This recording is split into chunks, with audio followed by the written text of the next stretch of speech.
स्वामी जी समय बचाने के लिए सभी केंद्रीय मंत्रीगण प्रज्ञा प्रवाह के इस द्वैवार्षिक लोक मंथन आयोजन कार्यक्रम के इस वर्ष के सभी संचालक गण, उपस्थित सभी स्वागत समिति के सदस्य, सुधीजन, माता भगिनी,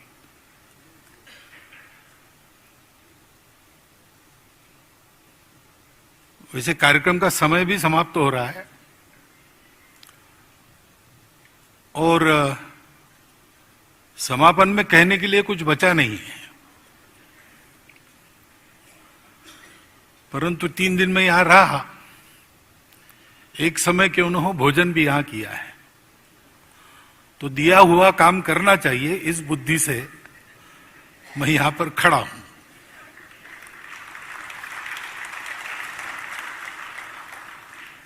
लोक, सृष्टि और धर्म, इन तीनों के उत्पत्ति का समय समान है, ये साथ चलते हैं और प्रलय तक रहेंगे, इसलिए सनातन है।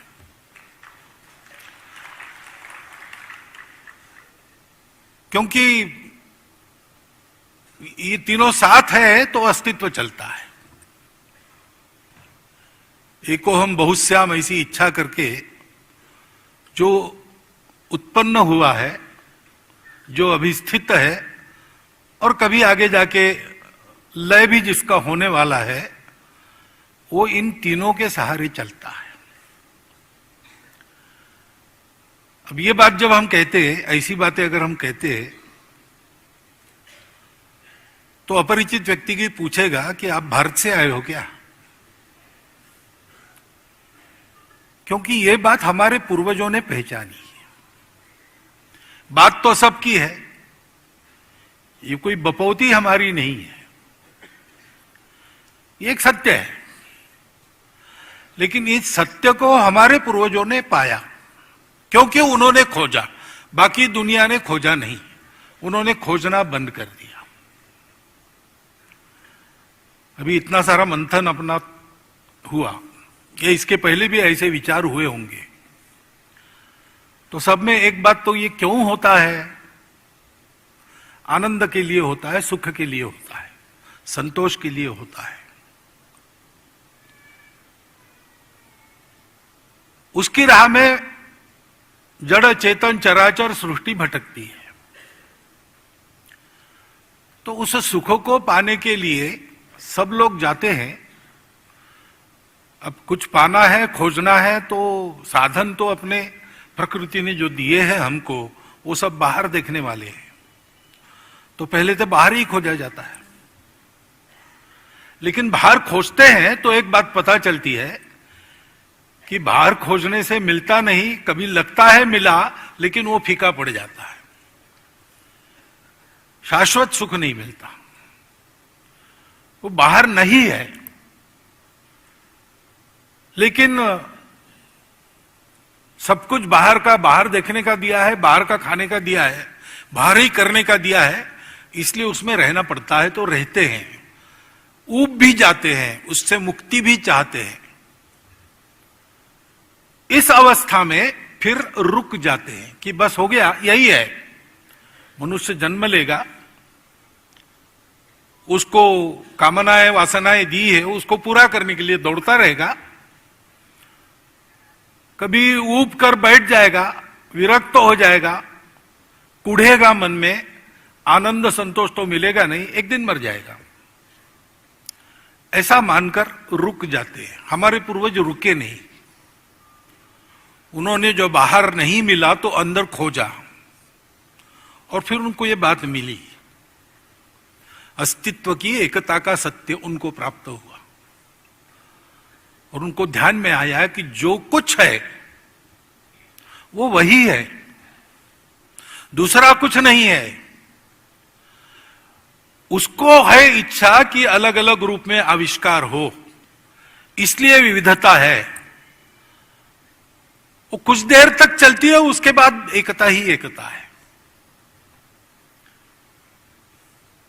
इसलिए वो मिथ्या है। मिथ्या है ने झूठ नहीं, गलत नहीं, एक स्तर तक वो चलती है, उसके बाद नहीं चलती है।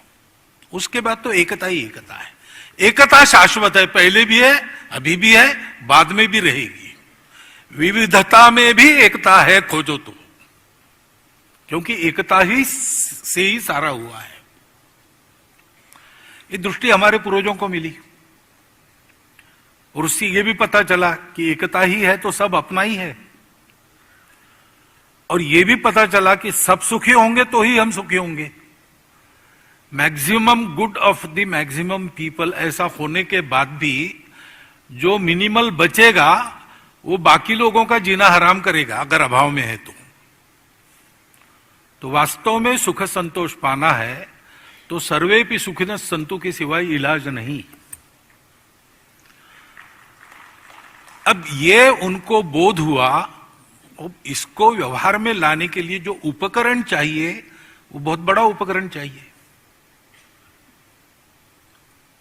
और उन्होंने उसके लिए भारत की निर्मित की।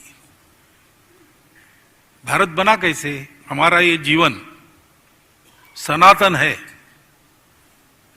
इतिहास ने आंखें खोली तब भी हम मिलते हैं, और तब जैसे मिले थे आज कपड़े बदले हैं, खाना बदला होगा, कुछ बदला होगा, लेकिन अंदर का हम, अंदर के हम वैसे के वैसे आज भी मिलते हैं। दूसरे कहीं नहीं मिलते, यहां मिलते हैं।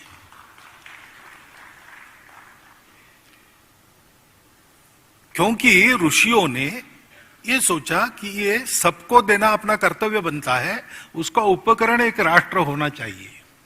तब से चला आया हुआ ये सनातन राष्ट्र है। भद्रम इच्छन्त ऋषय सुरविदा तपो दीक्षा मुख से दुरग्नि ततो राष्ट्रम बलम ओजश्च जातम। ये ऋषि कहां रहते थे? वनों में रहते थे। ऋषि गृहस्थ थे, खेती करते थे। अरण्यों में और कृषि में जो जीवन का अनुभव हुआ उससे हमारे लोक, हमारे शास्त्र सबकी उत्पत्ति हुई। कितना बड़ा उद्यम हुआ होगा उस समय भी। हिमालयम समारभ्य यावद इंदु सरोवरम, पूरी भूमि में तब से आज तक व्यक्ति साक्षर है कि निरक्षर है, दरिद्र है कि लक्ष्मीपति है, कौन से व्यवसाय में है, कौन से घर में जन्मा है, सबको ये बात पता है जो हमारे ऋषियों को पता थी।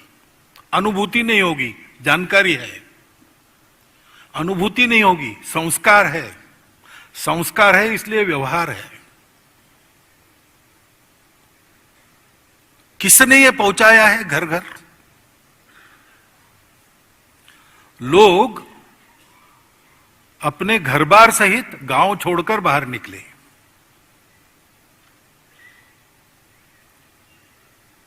घर घर में ये पहुंचाना है ज्ञान। विद्या अविद्या दोनों, आध्यात्मिक आधार पर जो विज्ञान हमने देखा, उसके आधार पर जो जीवन व्यवहार ने सोचा, सब जगह पहुंचाना है। ये सब लोग गए हैं। जिनको आज हम वनवासी आदिवासी कहते हैं, जिनको आज हम घुमंतु कहते हैं, ये कोई परिस्थिति के चलते वहां नहीं पहुंचे। ये व्रत के रूप में उन्होंने ग्रहण किया है। जंगल में रहने वाले हमारे जंगलों के ट्रस्टी रहते थे। समाज हमारा स्वशासी था, स्वायत्त था। तो राजा के पास कुछ मर्यादित काम थे। शासन कुछ एक मर्यादित काम करता था। अधिकांश समाज अपने बलबूते चलता था। तो जंगल के ट्रस्टी वनवासी थे। वो जंगल की रक्षा करते थे, जंगल को बढ़ाते थे। समाज को जब जितना चाहिए उतना उपयोग योग्यता की मर्यादा में करने देते थे, बाकी नहीं करने देते थे। धर्म से चलता था।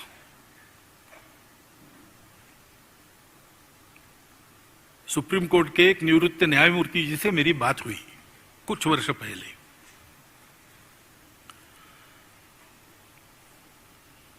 और अपने पूर्व राष्ट्रपति प्रणव दा से भी मेरी बात हुई इस विषय को लेकर।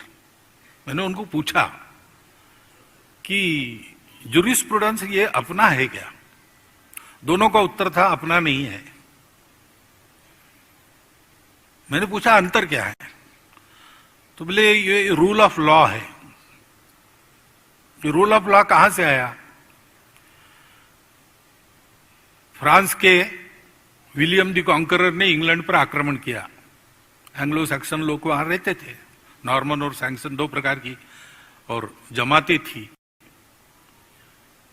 उनको नामोहरम करके इंग्लैंड कब्जे में आया, तो राज्य तो बन गया उसका, लेकिन बाकी प्रॉपर्टी तो सारी जनता के पास थी, पहले से जैसी थी। तो उस पर स्वामित्व अपना होना चाहिए, इसलिए विद्वान लोगों को खरीदकर उनकी मंडली को उन्होंने और विचार करने के लिए प्रवृत्त किया। उन्होंने एक बनाया रूल ऑफ लॉ। लॉ यानी king can do no wrong. हमारे देश में इन सारे संसाधनों पर समाज का स्वामित्व था, परंतु विदेशी शासक आए, खासकर अंग्रेज आए, तब ये सारा उन्होंने अपने हाथ में लिया, क्योंकि उनको यहां से माल ले जाना था, रेवेन्यू ले जाना था। उसके चलते धीरे धीरे इस स्थिति में हम पहुंचे कि आज हमको बताना पड़ता है कि ये हमारे हैं। अरे है, ये बताने का विषय हो, ये हमारे लिए बहुत दुर्भाग्य की और थोड़ी सी शर्म की भी बात है। परंतु शर्म भी बताने पर आती है, क्योंकि यह भी बताया नहीं गया कि हम एक है। हमारे इतिहास को विस्मृत कर दिया गया, सब कुछ व्यवस्थाएं हमारी तोड़ दी गई। और इसलिए एक जो विमर्श बनता है वो स्वस्थ नहीं बनता, वो स्वस्थ विमर्श बने, इसलिए हमारा लोकमंथन है।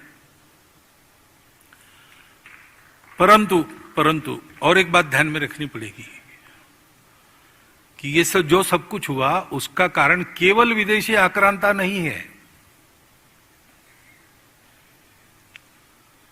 विदेशी आक्रांताओं की तो ये औकात नहीं थी कि वो हमको जीत पाते, आज भी नहीं है, तब भी नहीं थी। हम अधपतित हुए।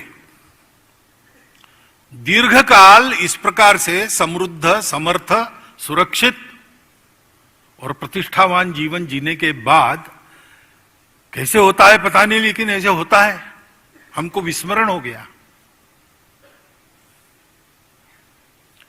हम कौन हैं, हम क्या करना चाहते हैं, जीवन ध्येय क्या है हमारा। मध्य युग के नाटक वगैरह पढ़ेंगे आप, संस्कृत नाटक मृच्छकटिक जैसे, तो आपको ये चित्रण मिलेगा। महाभारत की कथा में थोड़े थोड़े और इसके कुछ मिलते हैं प्रसंग, जिससे लगता है कि समाज जरा गिर रहा है। और वो गिरना क्या हो रहा है कि हम आपस का रिश्ता भूल गए।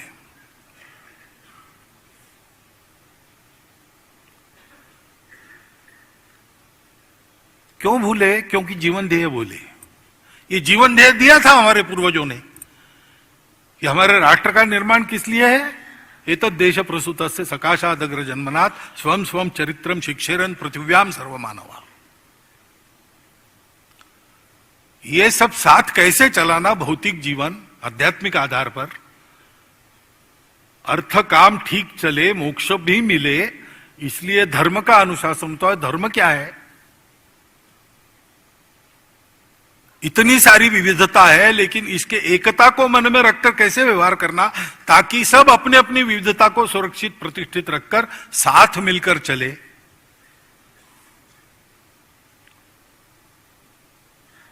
सृष्टि का धर्म है, वो धर्म चलता है तब सृष्टि चलती है। उसमें खलल नहीं डालना चाहिए। उस पर प्रश्न आया था ना, खरगोश को लोमड़ी खाती है, लोमड़ी को, तो ये कैसा धर्म है? लेकिन ये चक्र है, वो भी बताया, ये चक्र है, उसी से चलता है। शिबी राणा की कथा में, और शिबी राजा के दरबार में वो कबूतर आता है, शिबी राजा उसको छुपा के रखता है, उसके पीछे बाज आता है और पूछता है वो कबूतर कहाँ है, खाना है। तो शिबी राजा कहता है नहीं, वो मेरी प्रजा है, मेरा आश्रय लिया है उसने, मैं नहीं खाने दूंगा, उसको बचाना मेरा धर्म है। तो वो बाज कहता है कि राजा तुम धर्म की बातें कर रहे हो, लेकिन प्रकृति ने मुझे धर्म दिया है, मैं उसको खाऊंगा। मेरा धर्म समाप्त करके तुम अपना धर्म रखना चाहते हो, यह धर्म नहीं है, यह धर्म है। और शिबी राणा कहता है कि तुम्हारी बात ठीक है, तुम्हारा वो धर्म है, मेरा ये धर्म है।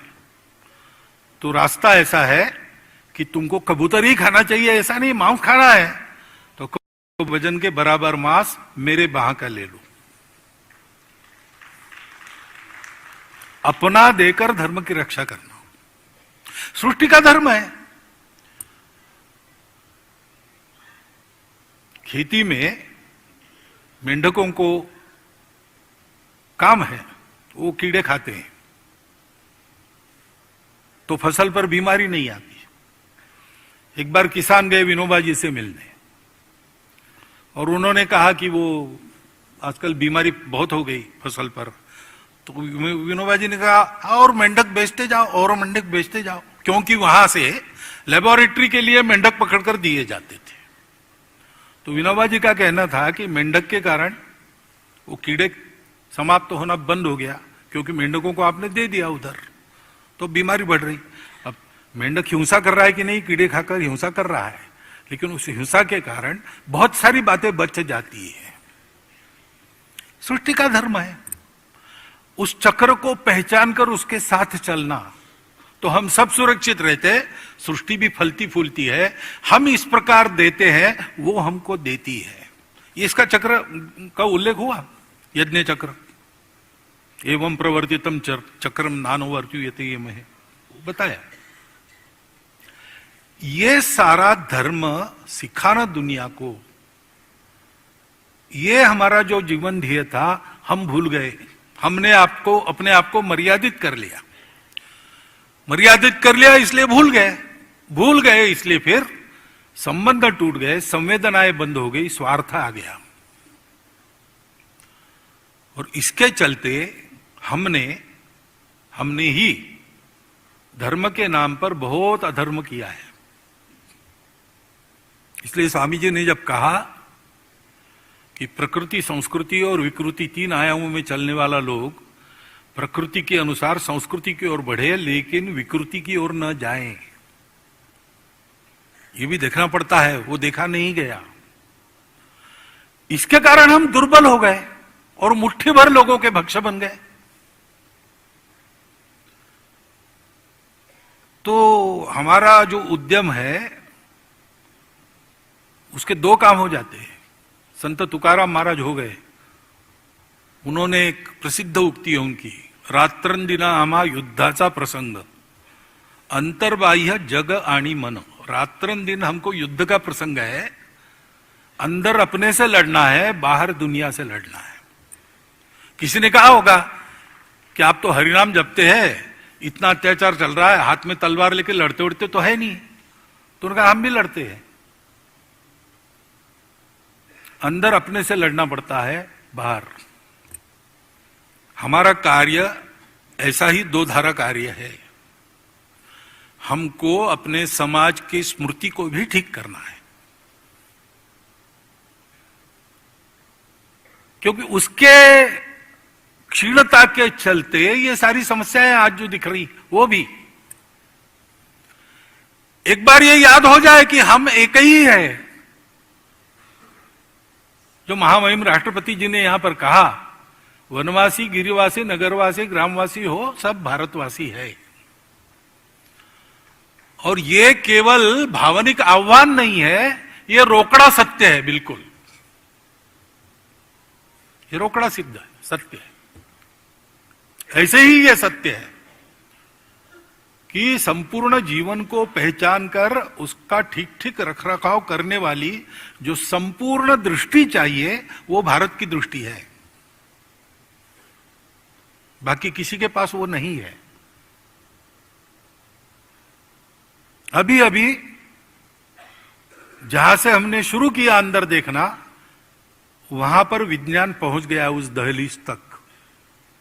आजकल कुछ शास्त्रज्ञ ऐसा कह रहे हैं कि everything started with the pre existing universal consciousness, यहां तक वो आ गए। अभी तक कणों की बात करते थे, जड़ता की बात करते थे, अब कह रहे जड़ता भी उपजी। पहले कहते थे कि चैतन्य उपजा जड़ता से, अब कहने लगे हैं कि नहीं, जड़ता का भी निर्माण हुआ चैतन्य से, और वो पहले से था और वो विश्वव्यापी है। अब ये उनका गणित कहता, उनकी थ्योरी कहती, इसकी अनुभूति उनके पास नहीं है। उस अनुभूति को रखने वाले आज भी भारतवर्ष में जगह जगह मिलते हैं। उनके एडवर्टाइजमेंट एजेंसीज वगैरह नहीं है, लेकिन वो है और लोगों को उपलब्ध रहते हैं। हमको ये करना है कि हमको भारत के इस विस्मृत अस्मिता को फिर से परिचित कराना है। तो ये बातें तो हो चुकी है, परंतु बात है हमारे लिए एक कठिनाई सबसे बड़ी है कि हम भी जो पले बढ़े हैं वो उसी पद्धति में पले बढ़े हैं जो इसकी विस्मृति कराती है। इसलिए कभी कभी हम भी कहते हैं कि भारत का तत्वज्ञान विज्ञान सम्मत है। हमको विचार उल्टा करना चाहिए, विज्ञान भारत के तत्व से सम्मति पाकर रहे कि नहीं, वो दिन आने वाले हैं। धर्म अपना विज्ञान सम्मत है क्या? मैं कहता हूं कि विज्ञान धर्म सम्मत है कि नहीं। आर्टिफिशियल इंटेलिजेंस, आज वैज्ञानिक भी कह रहे हैं कि है तो सही, लेकिन इसके एथिक्स, तो एथिक्स की बात तो पहले आती है ना। शक्ति किसके हाथ में है? आपको आज सुबह ही बताया, विद्या विवादाय धनम मदाय।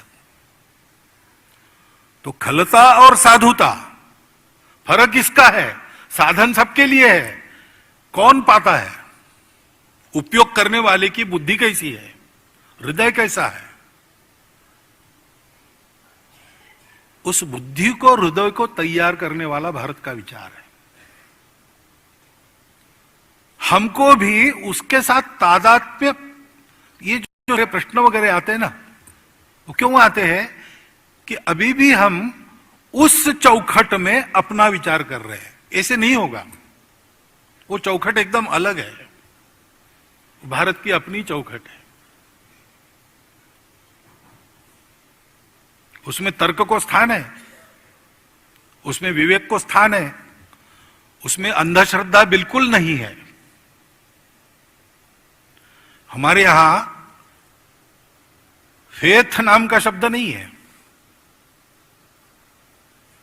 वी डोंट बिलीव, हम स्वीकार करते हैं परीक्षा के बाद। संतः परीक्षान्यतर्थ भजन्ते।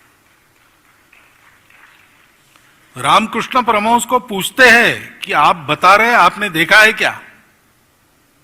ऐसा पूछने वाला विवेकानंद बनता है। लेकिन उसके लिए तपस्या करनी पड़ती है, और तपस्या हमको करनी पड़ेगी।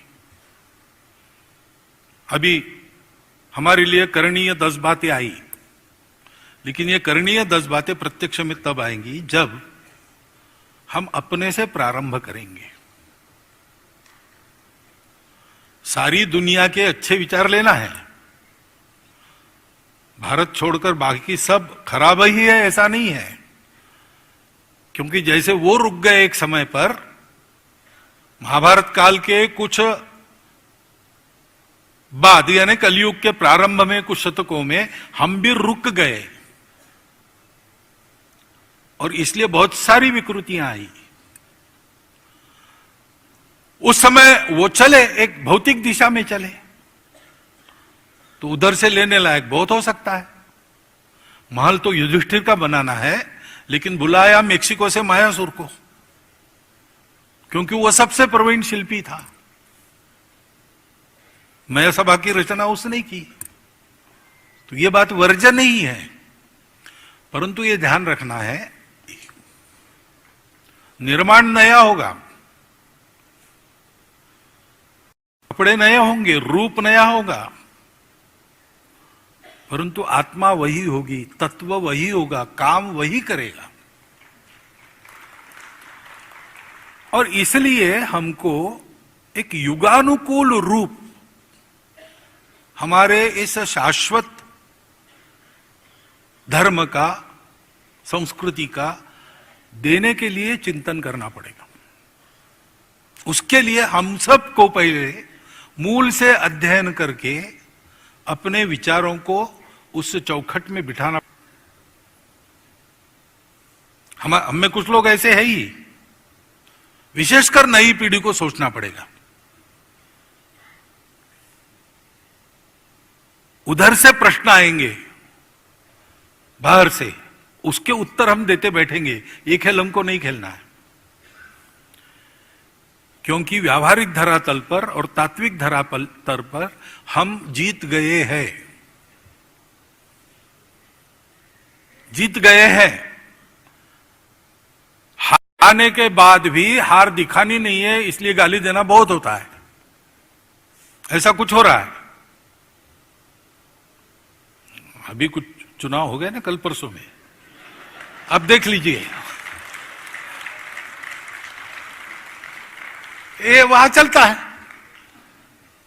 लेकिन हम जीत गए भाई।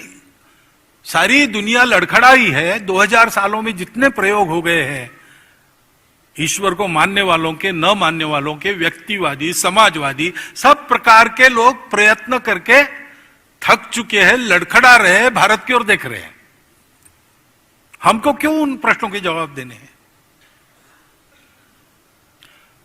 उनके ग्राउंड में जाकर थोड़ी कबड्डी खेलनी है उनके नियमों से। हमको अपने ग्राउंड में दुनिया को लाना है।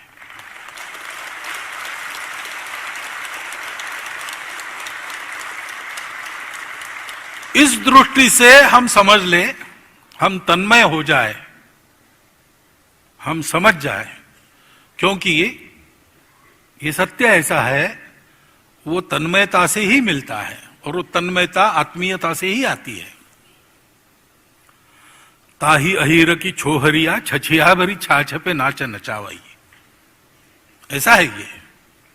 शेष महेश गुणेश दिनेश सुरेश जाओ निरंतर ध्यावई, जाहि अनादि अनंत अखंड अछेद अभेद सुवेद बतावई, नारद से शुक्र व्यास रटे पछी हारी थके पुनि पार न पावई, ताही अहीर की छोहरिया छछिया भरी छाछ पे नाच नचावई। उसके साथ तन्मय होना, और तन्मय होने के लिए जैसे हम हैदराबाद में आते हैं, जैसे हम दिल्ली में आते हैं, जैसे हम बड़े बड़े शहरों में जाएंगे, ऐसे बड़े परिसरों में जाएंगे, वैसे कभी कभी छोटे गुटों में मिलकर जंगलों में जाना चाहिए। छोटे छोटे लोक मंथन हमारे वहां होने चाहिए। वहां हमारे साथ, हमारे पंक्ति में वहां के लोग बैठने चाहिए। वहां हम पूछेंगे, वो उत्तर देंगे। उन्हीं को पूछना, श्रद्धा से पूछना। श्रद्धया प्रणिपाते न परिप्रश्ने न सेवया।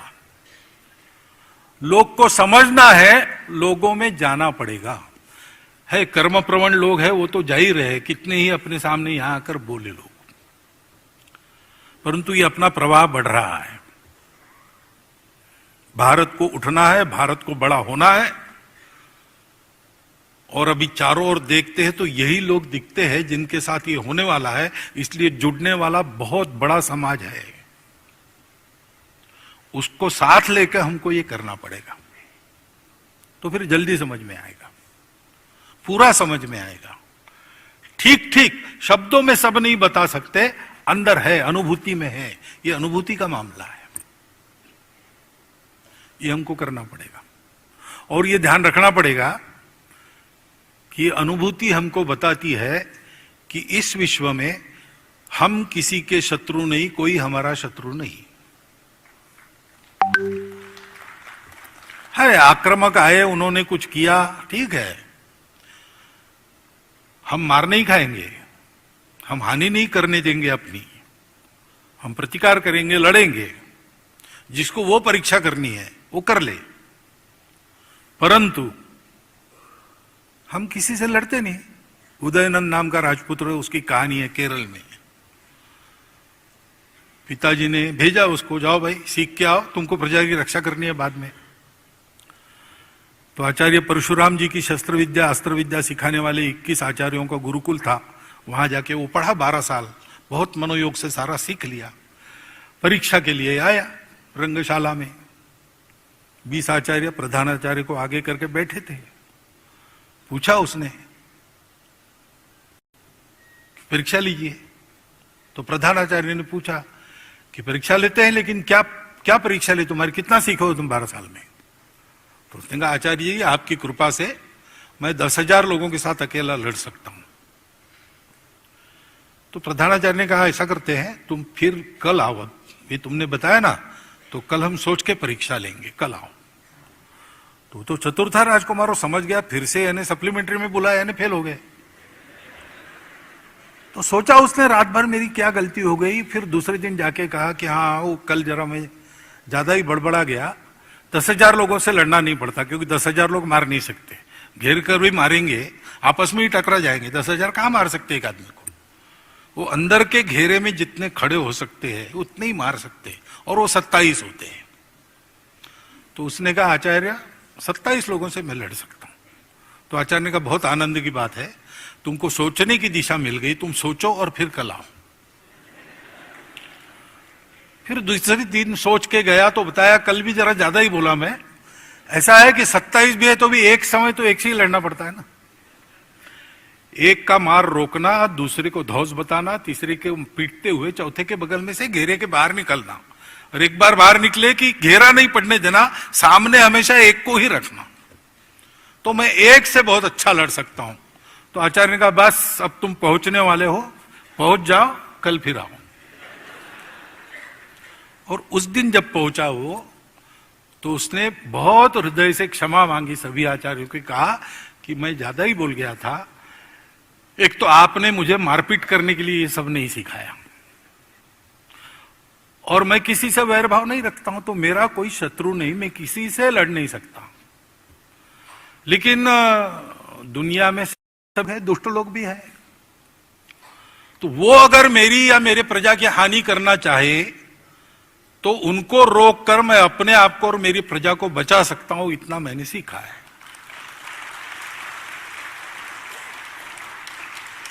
हमको अपने विमर्श को गढ़ने में सकारात्मकता ही बरतनी चाहिए, क्योंकि हारी हुई दुनिया के प्रश्नों के क्या उत्तर देने हैं, उनके आक्षेपों को क्या गिनना है? वो तो अपने लोगों को समझाना पड़ेगा, उतना बताना। लेकिन ये कैसा खराब है, वो कैसा खराब है, ये बताने की जरूरत नहीं। दो ही जगह बताना पड़ता है।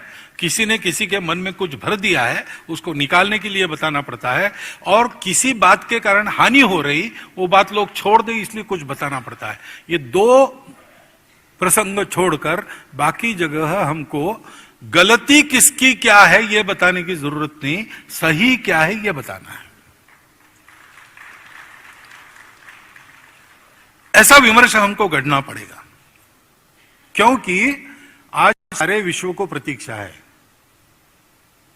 और विश्व के जो नेतृत्व करने वाले लोग हैं उनको कितनी है क्या, उनको भी है, लेकिन उनके फिर वेस्टेड इंटरेस्ट वगैरह सारी बातें रहती है। लेकिन समाजों में जाते हैं तो वहां उत्सुकता है,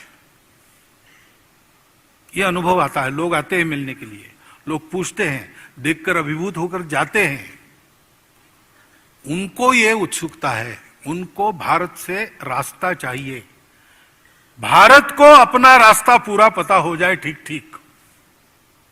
इसके लिए हमको काम करना है, उसके लिए ठीक से विमर्श बने, इसलिए मंथन होना है। क्योंकि जैसा मैंने कहा, महाराज जी ने भी कहा कि दही जैसा जम गया है, कठोर हुआ है। कुछ लोग हैं वो कहते हैं भंडा फोड़ दो, दही को फेंक दो। दही फेंक दिया तो मट्ठा भी नहीं बनेगा, कुछ भी नहीं रहेगा। बाकी घड़ों में तो केवल मदिरा ही मदिरा है, दही तो मिलने वाला है नहीं। इसी दही को मथना पड़ेगा,